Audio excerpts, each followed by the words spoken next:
Assalamualaikum warahmatullahi wabarakatuh. Waalaikumsalam warahmatullahi wabarakatuh. Bismillahirrahmanirrahim. Alhamdulillahi rabbil alamin. Wassalatu wassalamu ala ashrafil anbiya'i wal mursalin, Sayyidina wa maulana Muhammadin wa ala alihi wa ashabihil mujahidin at-tahirin, amma ba'du. Saudara-saudara kaum muslimin seiman dan sekeyakinan yang berbahagia, pada suatu hari seketika sedang berkumpul dengan para sahabat, Rasulullah pernah memberikan peringatan. Beliau bersabda, yushiku an tada'a alaikumul umamu kama tada'al akalatu ala qas'atiha. Pada suatu saat nanti akan datang di tengah-tengah kamu, wahai umat Islam, di mana orang-orang lain di sekeliling kamu akan bersatu mengerubungi kamu seperti bersatunya orang-orang mengerubungi makanan di atas meja hidangan. Akan datang satu saat nanti di mana kondisimu dikepung sedemikian rupa, yang barat mau menerkam, yang timur mau menghantam, yang selatan mau menginjak-injak, yang utara pun akan menjelajah. Kondisimu seperti makanan di atas meja hidangan.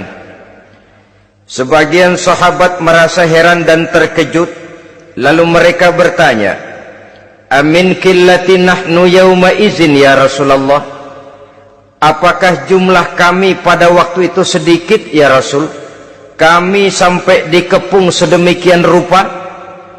Beliau menjawab, bal antum yawma izin katsir, sama sekali tidak, kamu tidak sedikit pada saat itu, bahkan jumlahmu sangat banyak, kamu adalah mayoritas.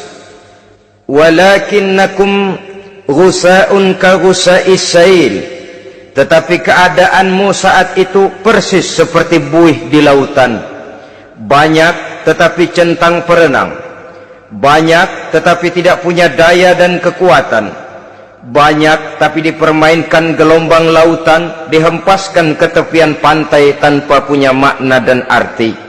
Kondisimu pada saat itu kuantitas yang tanpa kualitas, sehingga orang lain enak saja mengepung kamu. Akidahmu didangkalkan, dibanjiri dengan peradaban dan kebudayaan yang menjauhkan dari agama. Dari segi maksiat dan munkarat seluruhnya mengepung sampai kita melepaskan nilai-nilai Islam kita ini. Dan celakanya, sambung beliau, wal yanzi'anna fi qulubi aduwikumul mahabata minkum, akan dicabut kehebatanmu di mata musuh-musuhmu, sehingga pada saat seperti itu orang lain memandangmu umat Islam enteng saja, remeh saja, tidak ada apa-apanya. Sudahlah, pokoknya umat Islam sikat saja, umat Islam enteng, umat Islam kecil, umat Islam tidak ada apa-apanya.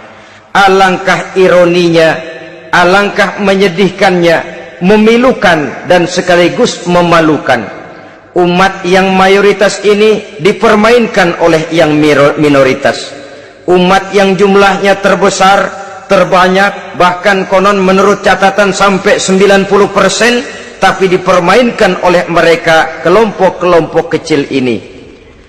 Wal yakzifanna fi qulubikumul wahn, pada saat itu di hatimu dicampakkanlah penyakit wahan.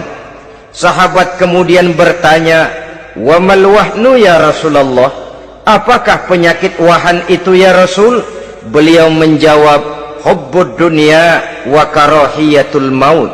Penyakit wahan itu tidak lain hubbud dunya wa karahiyatul maut, terlalu cinta kepada dunia dan terlalu takut kepada mati, materialistis dan takut resiko.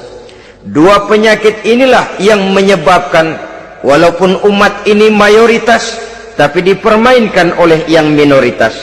Walaupun dia golongan terbesar, tapi nasibnya seperti makanan di atas meja makan. Dari segala macam penjuru mau menghantam dia. Saudara-saudara kaum muslimin yang berbahagia, ini merupakan analisa sosial bahwa pada suatu saat nanti akan terjadi di tengah-tengah umat di mana kita dihantam dan diserbu dari segala macam penjuru.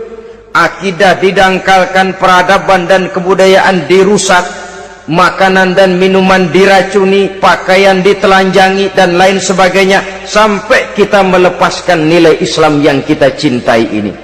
Kondisi sosial ini satu saat akan datang kepada kita. Demikian analisa dan peringatan dari Rasulullah sallallahu alaihi wasallam. Marilah sekarang kita melihat, adalah benar bahwa di zaman sekarang kita insya Allah tidak akan mengalami perang Badar sehebat yang pernah dialami oleh Rasul dan para sahabatnya. Tetapi sesungguhnya perang yang kita hadapi di zaman sekarang ini tidak kalah hebatnya dengan perang Badar, tidak kurang dahsyatnya dengan perang Uhud, tidak kurang ngerinya dari perang Khandaq. Hanya saja yang kita hadapi sekarang ini bukan ujung pedang, bukan ujung tombak, bukan ujung panah. Yang kita hadapi sekarang ini adalah perang akidah, perang ideologi, perang mempertahankan keyakinan. Yang kalau kita kalah sekarang, kita memang masih beragama, tetapi anak kita, cucu kita, generasi yang akan hidup 5, 10, 20, 30 tahun yang akan datang, wallahu a'lam bissawab. Islam, saudara-saudaraku, tidak mungkin hilang dari dunia, tetapi tidak mustahil Islam gulung tikar dari desa kita, tidak mustahil Islam gulung tikar dari kampung dan kota kita, jikalau kita tidak menjaganya, jikalau kita tidak memeliharanya, bahkan jikalau kita tidak mewariskannya kepada anak-anak kita, generasi yang akan datang. Marilah kita mengingat sejenak bagaimana Islam di Spanyol yang pernah jaya, pernah mewarnai daratan Eropa, dan yang sekarang hanya sekedar tinggal ceritanya saja. Ini pernah diperingatkan oleh Rasul dalam satu hadis, sayati ala ummati zamanun la yabqal Islam illa ismun wala minal Quran illa rasmun. Akan datang satu masa di tengah umatku di mana pada masa itu Islam ada tapi hanya tinggal sekedar namanya saja, dan Quran pun ada tapi cuma sekedar tinggal tulisannya saja. Apabila kita tidak mewariskan ini kepada generasi yang akan datang, maka serbuan-serbuan dari berbagai macam penjuru dari hari ke hari semakin kita rasakan kehebatannya. Tidak mustahil sejarah Spanyol akan terjadi di desa kita, akan terjadi di kampung kita, akan terjadi di kota kita. Orang Spanyol kalau mereka cerita kepada anaknya, mereka akan cerita, "Nak, di sini dulu ada masjid." "Kapan, Pak?" Dulu bener dah. Banyak orang Islam kalau hari Jumat pada sembahyang, "Kapan itu, Pak?" Dulu sekali. Sekarang cuma sekedar tinggal ceritanya saja. Bukankah sesuatu yang sangat tidak mustahil apabila kita tidak menjaga dan mewariskan Islam ini kepada generasi yang akan datang, maka serbuan-serbuan akan membawakan hasil yang diinginkan oleh para penyerbu itu tadi. Kita sudah menjadi umat yang mayoritas, tetapi umat yang mayoritas ini menurut Rasul dikepung sedemikian rupa, akidahnya didangkalkan, peradaban dan kebudayaannya ditekan sedemikian rupa, kehidupan sosialnya dibuat individualis, kemudian dari segi pergaulan, pakaian, makanan, minuman dan sebagainya diracuni, sampai dia tidak lagi berpegang teguh kepada agamanya. Dan dikala itu hilang kehebatan umat ini di mata musuh-musuhnya. Orang lain memandang kita ringan saja, enteng saja, satu umat yang sudah kehilangan wibawa. Padahal konon kabarnya kita mayoritas, tapi enak saja dikutak-kutik orang lain. Dan dikala itu di hati kita merajalela penyakit uahan. Penyakit uahan itu apa? Pertama, hubbud dunia, terlalu cinta kepada dunia. Terlalu cinta kepada dunia yang menyebabkan kita lupa akan tanggung jawab dan kewajiban, lupa meneruskan dan mewariskan Islam kepada generasi yang akan datang. Kita berlomba hanya untuk mengejar dunia dan seluruh isinya, baik dia bernama material, baik dia bernama seksual, baik dia bernama pangkat, jabatan dan kedudukan. Berlomba-lomba kita di dalamnya sampai tercampaklah penyakit hubbud dunia di dalam hati ini. Berurat dan berakar dunia itu, sulit dan berat kita berpisah daripadanya.